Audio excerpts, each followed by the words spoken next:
कई इकोनॉमिक्स में हमारे पास काफ़ी सारी मार्केट्स होती है, काफ़ी सारे सेक्टर्स होते हैं। लाइक मोनोपोली हो गया, ड्यूओपोली हो गया, परफेक्ट कंपटीशन हो गया, मोनोपोलिस्टिक कंपटीशन हो गया, ओलिगोपोली हो गया। तो वह सबके अपने डिफरेंट डिफरेंट फीचर होते हैं। लाइक मोनोपोली में क्या होता है कि आपका एक सेलर होता है, सिंगल सेलर होता है, लार्ज नंबर ऑफ बायर्स होते हैं। मोनोपोली होती है तो कोई भी कंपटीटर अंदर इसमें एंट्री नहीं कर सकता है। एंट्री जो होती है रिस्ट्रिक्टेड होती है इसमें। सेकंड आता है ड्यूओपोली, जहाँ पे दो सेलर्स होते हैं। फिर आता है परफेक्ट कंपटीशन, फिर आता है ओलिगोपोली। तो गाइस आज हम बात करने वाले हैं कि ओलिगोपोली होता क्या है। और गाइस यहाँ पे एक टर्म सुनने में आती है किंग डिमांड कर। इसका मतलब ओलिगोपोली में क्या होता है, तो एग्जांपल के थ्रू हम पढ़ने वाले हैं। तो चलिए स्टार्ट करते हैं। तो गाइस पहले हम बात करते हैं कि ओलिगोपोली मार्केट होती क्या है। गाइस जैसे नाम से ही डिफाइन हो रहा है कि स्मॉल नंबर ऑफ फर्म्स यहाँ पे होती है। फ्यू सेलर होते हैं, कुछ सेलर होते हैं, और लार्ज नंबर ऑफ बायर्स यहाँ पे होते हैं। प्रोडक्ट जो होता है, प्रोडक्ट में भी होमो और में भी हिट्रो, दोनों हो सकता है। यहाँ पे गाइस जो मेन क्या होता है, यहाँ पे इंटरडिपेंडेंसीज होती है और फर्म्स की एक दूसरे के ऊपर। लाइक इसका मतलब क्या हुआ, यहाँ पे टेलीकॉम की हम बात करते हैं, टेलीकॉम इंडस्ट्री हो गई। तो यहाँ पे टेलीकॉम इंडस्ट्री में एयरटेल हो गया, वोडाफोन हो गया, वोडाफोन आइडिया मर्जी हो गया। इसके अलावा इसमें जियो हो गया। इसके अलावा इसमें वोडाफोन आइडिया, एयरटेल, जियो। तो गाइज़ यहाँ पे क्या होता है, एक ये हो गया, दूसरी ये हो गई, तीसरी ये हो गई इंडस्ट्रीज। तो गाइज़ यहाँ पे क्या होता है, फ्यू सीलर होते हैं। यहाँ पे 3 सीलर हो गए। इसके अलावा भी काफ़ी सारी सिम्स आती हैं। तो गाइज़ यहाँ पे 4-5 ये टेलीकॉम इंडस्ट्री में सिम्स हो गई। अब इसमें क्या होता है, लार्ज नंबर ऑफ बायर्स होते हैं कि पूरी मार्केट को इन्होंने कैप्चर किया हुआ है। गाइस सभी आज के टाइम पे फ़ोन यूज़ करते हैं, सबके पास सिम होती है। तो गाइस इन 3 से 5 जो टेलीकॉम इंडस्ट्रीज़ हैं, इन्होंने सबको कैप्चर किया हुआ है।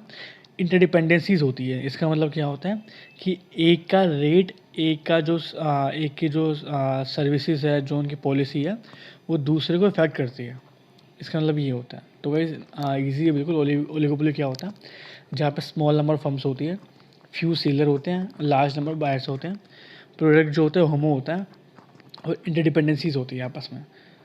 तो गाइस अब बात करते हैं कि इसमें किंग डिमांड कब क्या होता है। गैस किंग डिमांड कब, यहाँ पे हम बात करते हैं कि किंग डिमांड कब होती क्या है। तो गाइस जैसे मैंने यहाँ पे बिल्कुल शॉर्ट में डिफाइन किया हुआ है, किंग डिमांड कब का मतलब क्या होता है कि जैसे ही एक कंपनी अपने प्राइस को बढ़ाती है, दूसरे कंपटीटर उसको फॉलो नहीं करते हैं। देन इसके अपोजिट क्या होता है, अगर एक कंपनी ने अपने प्राइस डिक्रीज़ किया है प्रोडक्ट का, तो जो से कंपटीटर्स होते हैं उस मार्केट के अंदर, वो उसको फॉलो करते हैं और प्राइस को डिक्रीज़ करते हैं। बिकॉज उन्हें मार्केट में स्टेबल रहना है, उन्हें मार्केट में जमे रहना है। बिकॉज एक ने प्राइस डिक्रीज़ किया है तो उसका असर सब पे इम्पैक्ट होता है, और एक ने अगर मान लो प्राइस इंक्रीज़ भी किया है, तो जो दूसरे सब्स्टिट्यूट्स होते हैं, तो जो बायर होता है वो वहाँ मूव कर जाता है। तो ये चीज़ होती है इसमें। जैसे इसमें लिखा भी हुआ है, किंग डिमांड कब क्या होती है, ये बिहेवियर को बताती है कि ओलिगोपोली मार्केट में कैसे बिहेव करती है कंपनीज। इसमें define in which rival organisations lower down the price to secure their market share.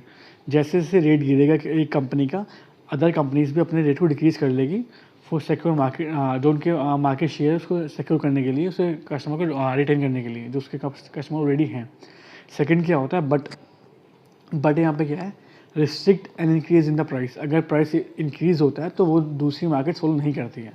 तो गाइस ये मतलब होता है किंग डिमांड कब क्या। नॉर्मल है, इसमें कुछ नहीं है कि जैसे एक कंपनी ने प्राइस बढ़ाया तो दूसरी उसको फॉलो नहीं करती है।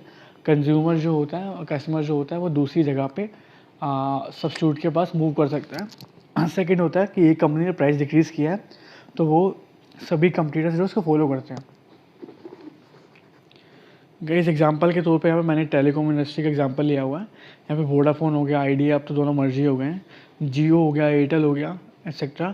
तो गाइस अब जियो ने जैसे ही मार्केट में एंट्री ली, लाइक हम पहले बात करते हैं, पहले एयरटेल था, वोडाफोन था, आइडिया था, सबके जो टैरिफ थे वो लगभग सेम से ही थे कि 500 या 600 का रिचार्ज, फिर 2 मंथ का रिचार्ज था, नेट जो भी नेट था, जो भी टॉक टाइम मिलता था।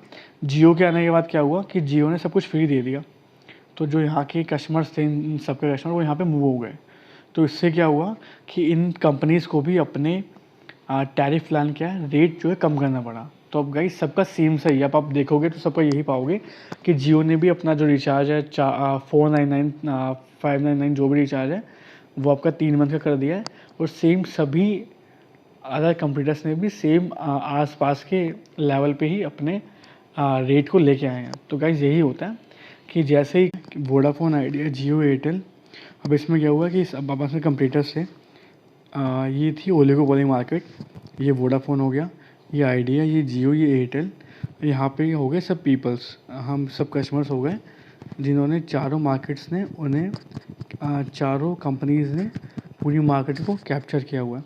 तो भाई यहाँ पे क्या होता है, जैसे ही इस कंपनी ने ये हुई एयरटेल, जैसे ही एयरटेल ने अपना रेट डिक्रीज़ किया, इस सिनेरियो में क्या था, इस सिनेरियो में था कि जियो ने नई एंट्री ली है या फिर जियो ने अपना रेट कम किया, तो उससे क्या हुआ कि सभी अदर कंपनीज़ को भी अपना रेट कम करना पड़ा ताकि वो अपने ऑलरेडी कस्टमर्स को रिटेन कर सके और जो मार्केट शेयर है उसे अपने को होल्ड कर सके। तो गाइस ये होता है ओलिगोपोली में किंग डिमांड कर्व। गाइस ये टर्म एग्ज़ाम में काफ़ी बार पूछी गई है।